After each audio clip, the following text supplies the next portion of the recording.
Welcome back to another episode of Good Day CQ. This time we are welcoming our guest, Kelly. Hi, I'm Kelly Marek, and I'm the VP of Client Success for CQ Fluency. And Kelly, where are you in the world right now? I am seated in front of Petra in Jordan, which is a good example of one of the. So basically, I had a travel bug for a long time, and I'm at a point now where I've really seen a lot, and everything started to run together. And so being a little older and having young kids, I have to really narrow down my focus for future travel. And I'm trying to limit any other trips, big trips to places that are unlike any place I've ever been. So I've still never seen sort of desert, um, World Heritage Site, Middle Easty kind of vibes. Um, so as for me, once again, I am Sophie, part of team marketing, and I am based in the Amazon rainforest. The reason that I am here is because I am, as of 2020 and the pandemic, a houseplant enthusiast.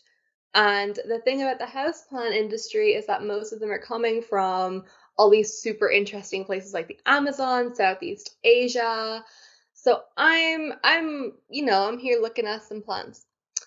And today I am drinking water because it is extremely hot in the Amazon. Mm. I'm also drinking water, and I've put pieces of watermelon in the water in order to have a better answer to this question, but also to make myself drink water because I actually think, just from my upbringing, I drank a lot of soda growing up. And so drinking water to me is like drinking poison. It's just, I hate every minute of it. So I always have to put something in it in order to make it more palatable.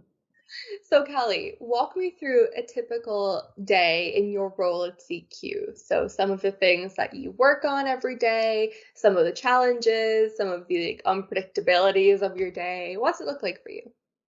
So I joined last August and really pitched that this company, which is so well known for superior client service and, being really connected with personal relationships with our clients, that becomes something that is harder and harder to maintain as you grow because, you need more people, and there's more people on every account in order to make sure that we're properly handling the scale. And then you don't want to lose that personal connection that makes the partnership special. So what I've been doing is two pronged. I've been looking at ways that we can shore up the way that we deliver client service and our customer experience. So it's all thrown into a hat. And I work on ways that we can make our day-to-day transactions with our our clients more meaningful and deliver magical moments, as our CEO puts it. So we're delivering a report, but how can that report deliver a better experience and make the recipient of the report feel something about what they're seeing and how they're seeing it? So, it might just seem like charts and graphs and tables, but if you are thinking about, what the person on the other end is looking at and what they want to know and where it might make sense to position it, you can make a better report experience for them. So that's an example of on the micro level of what I'm trying to do every day. And I'm also handling our customer satisfaction and making sure that if there are any concerns or requests that are brought up about our service, that we are holistically addressing those. This, as you know, especially for huge companies, you kind of lose that personability a little bit. Um, and you lose that person who's rooting for you that you can actually pinpoint and say, this person wants me to succeed. So I think it's really great work and important work that you're doing. Thanks. Yeah, And we partner a lot, and yeah, one of we the do. ways that we're trying to bring our objectives together is to think about, as people are working more and more digitally, how do we cultivate that digital ambiance and make sure that when you're not on the phone with someone or seeing them face to face all the time or as much as you were before. How do you make sure that that bond remains in place? And there are ways to create that experience in the digital world. And I think we're just really kind of getting started with that. So it'll be exciting. Yeah, definitely this year has been like a wake up call, I think. A completely like new way of doing work and connecting with people when they're literally in their homes. Yeah.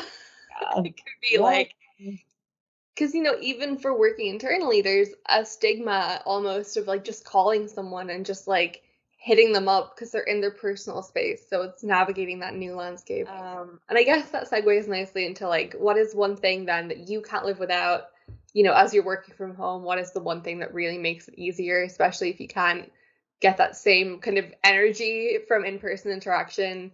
How do you replace that? I think for me, it's the ability to spend the first 5 minutes of every meeting not talking about what we're supposed to in the meeting and using it to catch up on where people are and, like basically use every meeting's first 5 minutes as water cooler time to get to know people better. And since the unique thing about obviously video calling from inside your home or in a workplace or wherever people are is that it's new conversation pieces where previously you'd be at a cubicle perhaps and you'd have like a picture of someone and the people would ask you about it, but unless you're constantly rotating those objects, your conversation pieces don't change.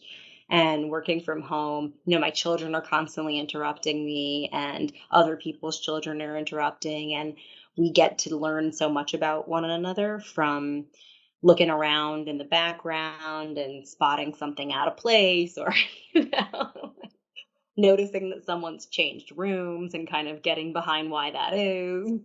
Mother-in-law's in town, whatever the case may be. So I think that that part has been helpful. So as long as we sacrifice a slice of productivity in each meeting, I'm much happier that That way. that is something that I haven't even considered. It's so true though. Like I'm doing it's it to like you all such the a, time. You just don't realize and it. it's so wildly unnatural as well where like if you're looking at someone's house and you're suddenly like, why did that picture change? Where are you? Why like you're asking all these questions you would never ask.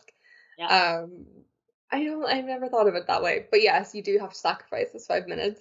Moving away from kind of the kind of working from home changes that we've all faced. What are some opportunities that you kind of see in your department? I know like you're a one-man show kind of, but you're also working with team marketing, team sales. You're kind of working with a lot of different people within CQ, even though, client success it has a lot of opportunities for growth. So like any kind of any of those opportunities, any innovations that you're excited about, what would those be?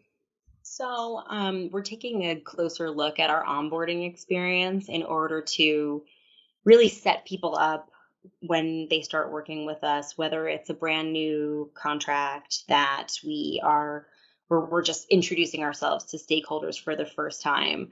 What does that look like? And again, how does it make that person feel about the start of our relationship? Because that's the anchor from, where you can move very little initially, right? It's either a good experience, a so-so experience, or a bad experience. And I think that what we deliver now is a good experience. And I think what we can deliver is a great experience, which thinks about, the ways that we're delivering information that the person needs to store and, considerations about security. And we have different passwords for things and people don't like using passwords anymore, so how can we remain secure but not have 85 passwords to manage, which is an annoyance for everyone. So just thinking through all these little details. And one thing I love doing is thinking about the onboarding experience I have with anything I interact with on a daily basis. So a good example is I bought this shampoo from an Instagram ad. Just let's move right on. I wanted to see if it was as good as they said. I thought it's okay, and mostly just like smells like a lot of flowers, which is good, but I don't know if it's good shampoo.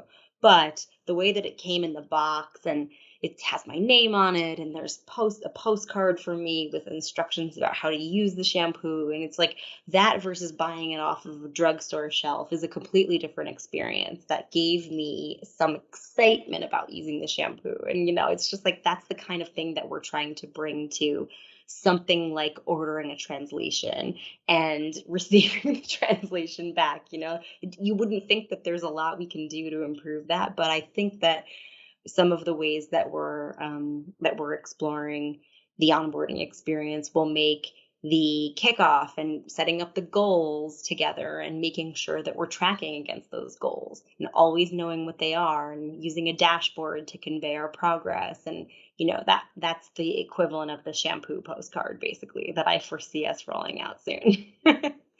It's nice to feel that kind of like, oh, this person really cares about me. And I feel like that's where a lot of like marketing comes in as well, because if we're developing specific like external materials, emails, copy, just creating that sense of, we care about you, we care about your success, and putting the client like on that pedestal almost. And I guess my final question for you would be, in terms of, going back to the whole issue of us being remote, how the challenge of unity and cultivating a sense of unity, how do you think, how are you best practicing that? How do you think we could be doing it better?